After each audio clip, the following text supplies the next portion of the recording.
Restaurant R cafe run பண்றீங்கன்னா இந்த doubt உங்க மனசுல இருக்கும். நிறைய பேரு 40 லட்சம் தாண்டா தானே ஜிஎஸ்டி வரும் அப்படின்னு நினைச்சிட்டு இருக்காங்க. நிறைய பேருக்கு எவ்வளவு டேர்ன் ஓவர் தாண்டுனா ஜிஎஸ்டி வரும்னே தெரியாம இருக்காங்க. ஆக்சுவலா இந்த ரெஸ்டாரண்ட் அப்படிங்கிறது ஜிஎஸ்டி ஆக்ட் படி சர்வீஸ் செக்டாருக்கு கீழே வருது. இது வந்து குட்ஸ் ரிலேட்டட் கிடையாது. இது வந்து டீம்டு சர்வீசஸ் அப்படின்னு சொல்லுவாங்க.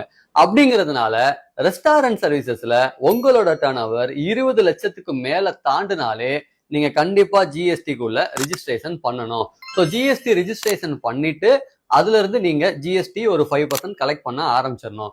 ஸோ 40 லட்சம் டர்ன் ஓவர் லிமிட் உங்களுக்கு கிடையாது.